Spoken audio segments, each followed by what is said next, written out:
Begitu juga dengan akhlak. Orang tuanya harus mengajarkan akhlak, nggak boleh bohong, ya.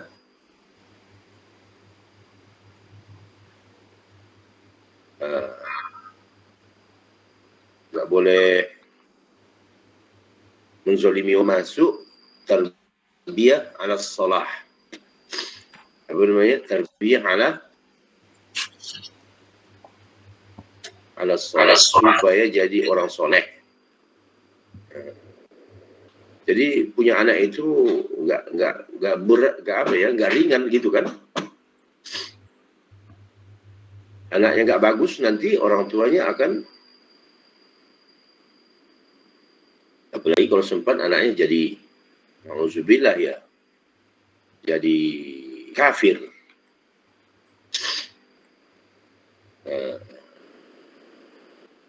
Anaknya jadi kafir. Itu ya orang tuanya ikut bertanggung jawab. Kalau orang tuanya tidak mendidiknya. Tapi kalau sudah dididik, ya, dari kecil sudah dididik akidah, yang benar itu agama adalah agama Islam, di luar Islam itu tidak ada yang benar. Itu sudah ditanamkan dari kecil, lalu anaknya itu jadi kafir belakangan, itu sudah tidak lagi tanggung jawab siapa? Tidak lagi tanggung jawab orang tua. Begitu. Saudari Putri Sulisti, bagaimana? Coba Saudari Putri. Putrinya ada dua rupanya ya. Ya, ada dua putrinya ya. Ya, Bapak. Saudari sambil bekerja atau masih tanpa bekerja, kuliah doang? Saya, Pak. Iya. Putri Sulistianingsih. Mau berbagi tanggung jawab. Artinya guru mengajar, siswa belajar. Siswa mengajar, guru belajar. Jadi saling memahami itu, sehingga di dalam komunikasi konvergensi multi arah itu terjadi pembelajaran yang metodologi, katakanlah bukan lagi menghafal, tetapi bagaimana kita mendapatkan ilmu itu sendiri. Metodologi kan cara kita mendapat ilmu itu sendiri. Jadi otomatis kita harus aktif, jangan pasif. Kalau pasif, maka walaupun kita rencanakan dengan konvergensi, dengan multi arah, tetapi akhirnya juga jadi satu arah juga ya. Kenapa bisa satu arah? Ya karena nggak aktif, jadi tetap aja si guru yang dominan. Nah, jadi ini mesti ada masing-masing bertanggung jawab dalam belajar. Kedua, pengajar mengakui bahwa peserta belajar memiliki potensi untuk melakukan kegiatan belajar secara mandiri. Jadi si pengajar tadi yakin ada yang cepat karakteristiknya ya, ada kemampuan awalnya, ada yang cepat, ada yang sedang, ada yang lambat. Itu bukannya kemudian tidak terperhatikan, tapi guru akhirnya menganggap punya potensi masing-masing tadi. Yang cepat ada potensinya, yang sedang ada potensinya, yang lambat ada potensinya. Nah, untuk bertanggung jawab dan bisa melakukan maksimal potensi siswa tadi, si siswa harus bertanya. Kalau diberi kesempatan, ada yang mau kita diskusikan, maka dengan bertanya, dia akan menggunakan pendekatan metodologis. Bagaimana ilmu itu didapat? Dimulai melakukan pertanyaan. Nah, kita tahu pola pikir manusia itu ada 6 tingkatan. tahu, paham, aplikasi, analisa, sintesa, dan evaluatif. Tahap pertama kita mulai bertanya itu tentu saja dengan yang sederhana, dari tahu ya. Nah, kenapa kita kemudian enggak melatih itu? Karena kita malu. Takut pertanyaan kita terukur. Lu gitu aja ditanyain. Definisi lah ditanyain. Nah, gitu misalnya. Kalau tahu kan definisi. Kalau paham udah tinggi daripada definisi. Karena udah tahu dan memahami. Ya. Oh ternyata gitu definisinya. Aku paham dah. Gitu. Maka dia bisa menyebutkan kembali, bisa menerangkan, nah itu paham ya. Itu berlatihnya begitu, cara mendapatkan pengetahuan yang metodologis. Jadi nggak perlu dihafal-hafal. Ya, nah kemudian si guru dengan metode mengajarnya kontekstual teaching learning (CTL) dikaitkan dengan kondisi keadaan kekinian, itu akan mempermudah ya, akan membangkitkan motivasi untuk bertanya dan sebagainya. Nah, pertanyaan yang dilakukan oleh siswa dia akan terekam dalam alam bawah sadar. Nantinya dia akan mempunyai pengetahuan tersendiri siswa tadi ya. Nah, kenapa dia punya pengetahuan tersendiri? Karena dia punya pengalaman khusus ya. Kecuali kalau si peserta didik lain mengamati dan mengembangkan pertanyaan dari temannya itu, maka dia juga akan menjadi milik bersama.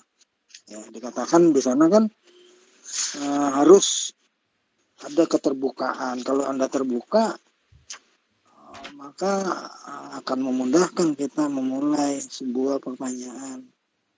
Kemudian saling memperhatikan antara guru, siswa, siswa dengan siswa itu saling memperhatikan ya. Oke, yang berikutnya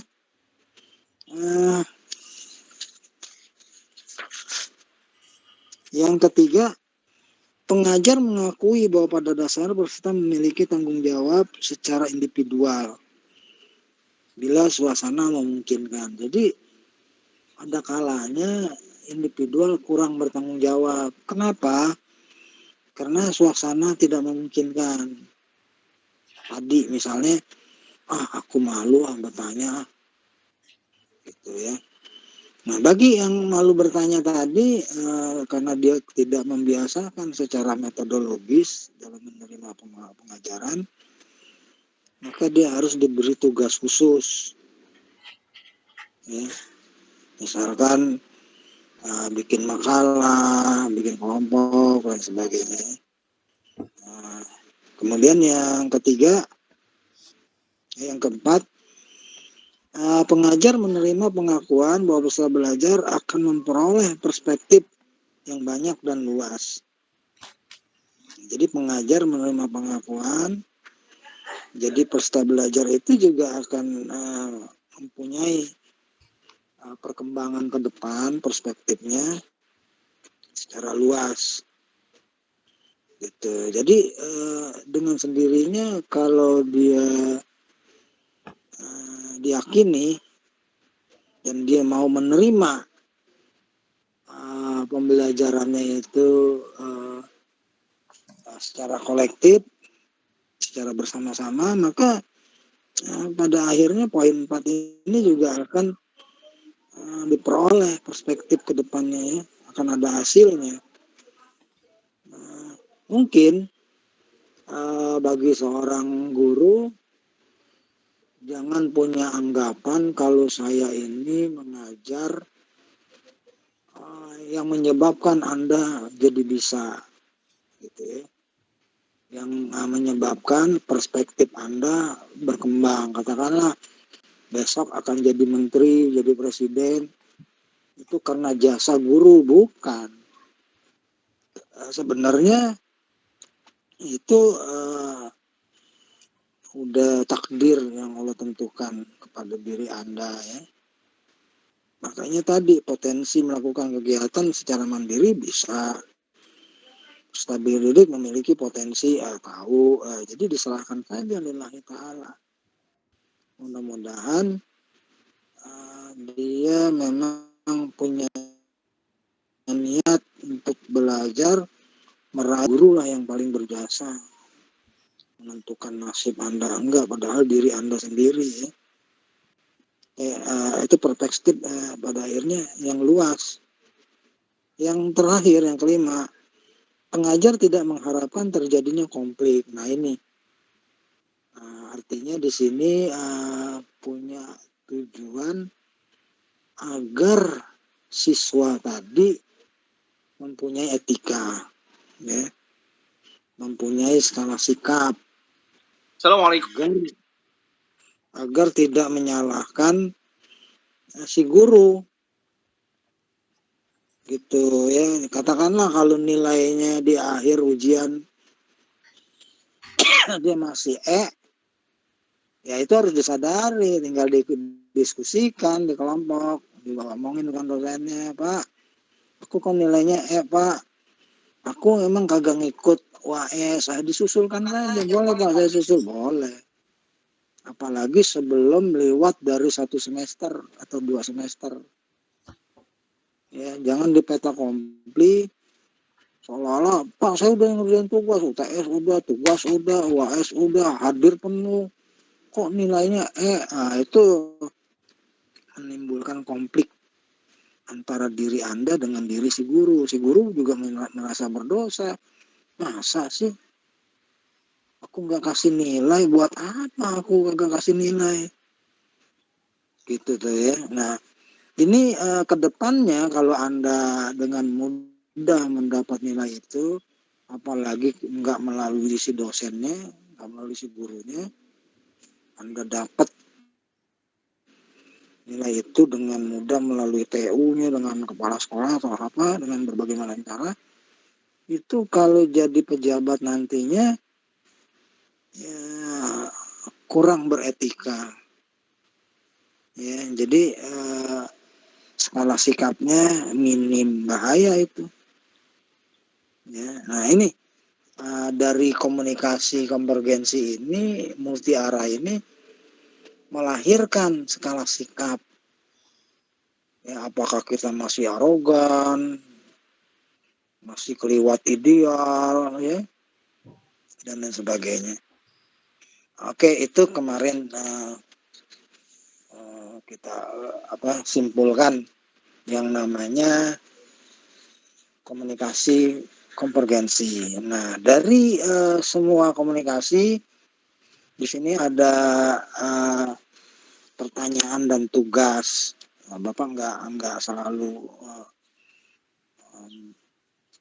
menugaskan Anda, nggak memberatkan. Anda baca aja dan jawab sendiri. Oke. Pertanyaan yang pertama, apa yang dapat saudara simpulkan dari uraian di atas?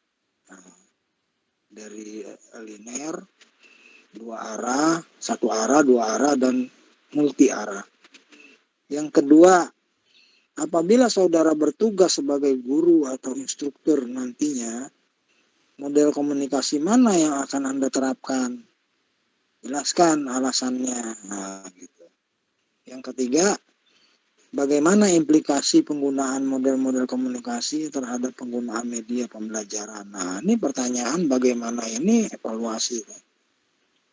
Bagaimana sebab akibat penggunaan model komunikasi terhadap penggunaan media pembelajaran.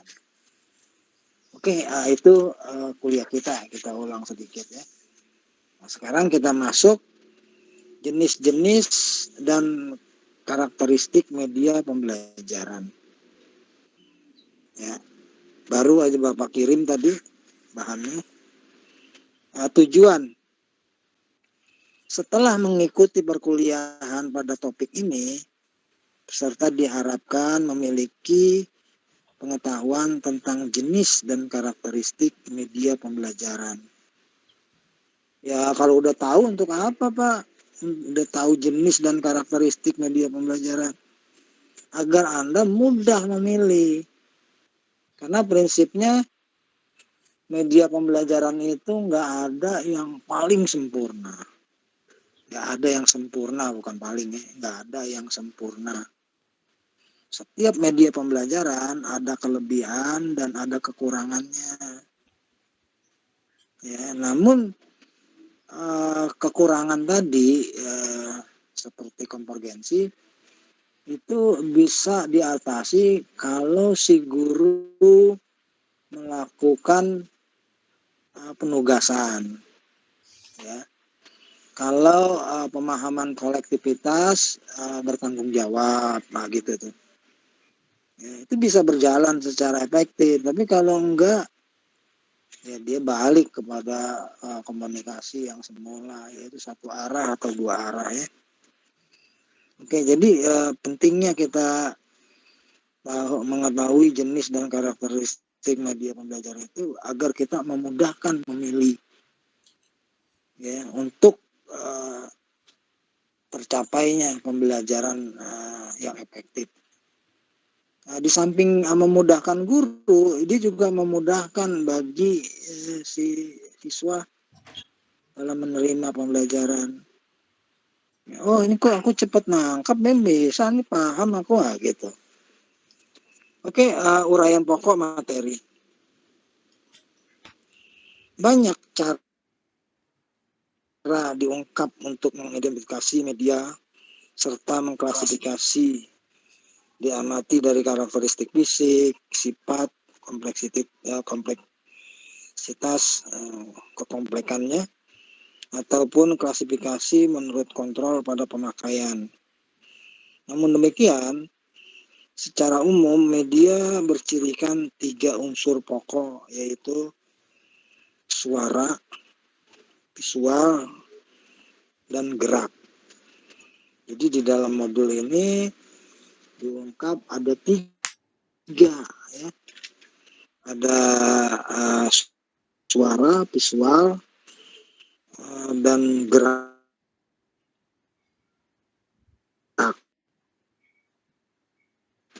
Gitu. Ada nggak contohnya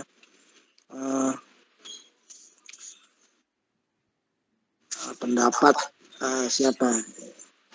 Di sini sedangkan Krasek membagi media pembelajaran sebagai berikut: media visual, ada bundaran, ya, ada segi 4 kepotong, ya, atau segitiga kebalik dan sebagainya. Itu pusat di dalam komputer, ada programnya. Kira-kira demikian ya.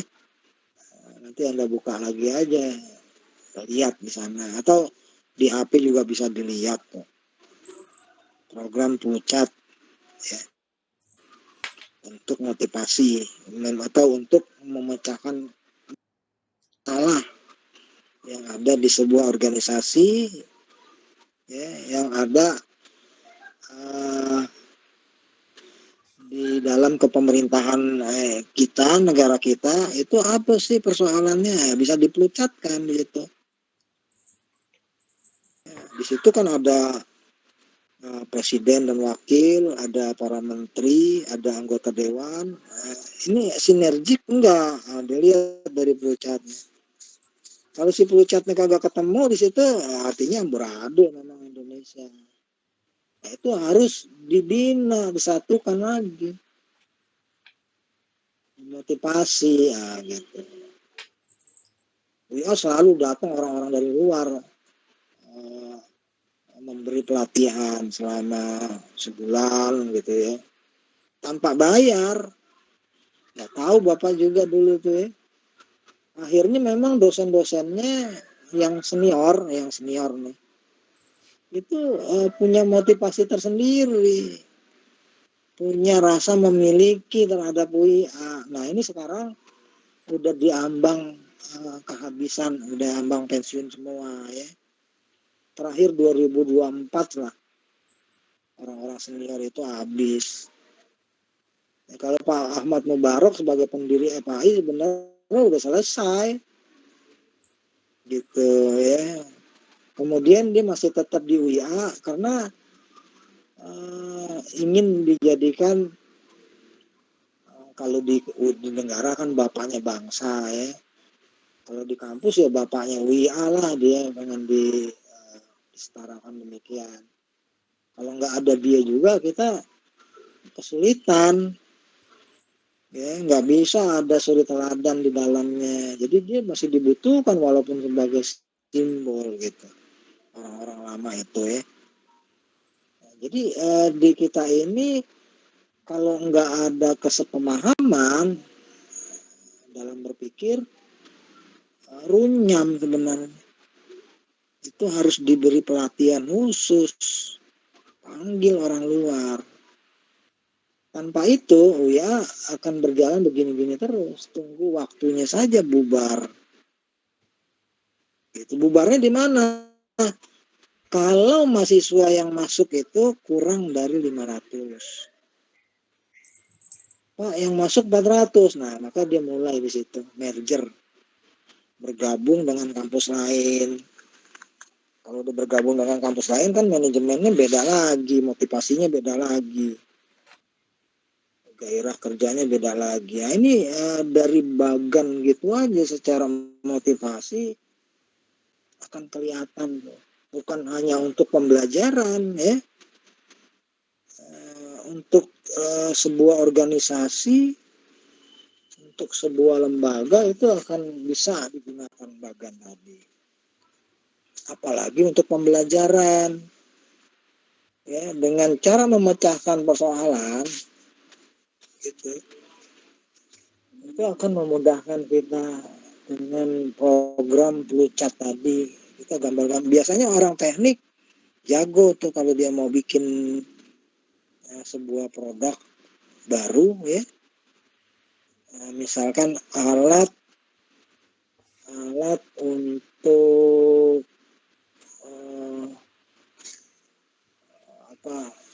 kelapa, memarut kelapa. Selama ini kan marut kelapa sederhana atau yang ada mesinnya itu sekarang. Nah, kita akan memperbarui alat itu misalnya. Nah, itu kita bisa gunakan Plucat. Itu kelebihan dari alat yang sudah ada apa, biayanya, kelemahannya apa dan sebagainya, maka akan terlihat Plucatnya. Penyelesaian persoalannya di mana. Itu akan ketemu produk-produk baru benar. Orang teknik nggak asing lagi itu. Ya, kita sebagai orang yang bukan orang teknik harusnya juga paham itu. Makanya Bapak sarankan Anda lihat program komputer Plucat tadi ya. Atau ada itunya kali, ada program tersendiri ya. Orang teknik biasa yang punya Plucat dan Tricat itu ya. Bagan-bagan. Oke, ada lagi yang mau kita diskusikan? Mudah-mudahan Anda pahamin ya. Jadi Anda bisa lihat saja bentuknya kayak apa sih di Google, buka Google, cara selusur Plucat apa sih gitu ya. Intinya dia untuk menyelesaikan suatu masalah yang terjadi baik di lembaga, di sebuah organisasi, atau bisa juga di dalam model pembelajaran. Pembelajaran kita gimana sih? Bagan ini kita lihat. Nah, biasanya untuk seorang Pendus, seorang dokter, karena dia menggunakan pendekatan dua, pendekatan kadang-kadang kuantitatif dan kualitatif digabung sama dia. Nah, ini nggak akan lolos nih program ini. Masuk diantaranya ya. Si dokter tadi, calon dokter tadi akan membuat Plucat untuk model pembelajaran yang baik. Gimana? Ketemunya CBSA, ketemunya Pakem, ya bukan BIM salah BIM, bukan. Dia menilai dengan kurikulum demikian yang diinginkan oleh menteri, kira-kira Plucatnya bagaimana nih mengatasi masalahnya nih, nah, gitu. Oke, halo, ada lagi?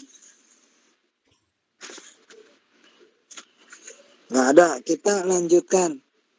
Ya udah ya, grafik batang udah. Nah, bedanya dengan grafik, grafik lebih cepat dan lebih mudah untuk dipahami dan praktis. Yang kedua, grafik lebih menarik dibanding flowchart, karena flowchart adalah bahasa komputer, ya, bahasa yang digunakan oleh orang eksak untuk menyelesaikan sebuah persoalan. Kemudian didukung oleh ilmu komunikasi dan ilmu motivasi, ya, ilmu psikologi. Kira demikian ya. Mungkin ada yang mau didiskusikan lagi? Kalau nggak ada, kita akhiri kuliah kita sampai di sini dengan hamdalah. Alhamdulillahirabbil alamin. Alhamdulillah. Lebih kurangnya mohon maaf. Assalamualaikum warahmatullahi wabarakatuh. Waalaikumsalam warahmatullahi wabarakatuh.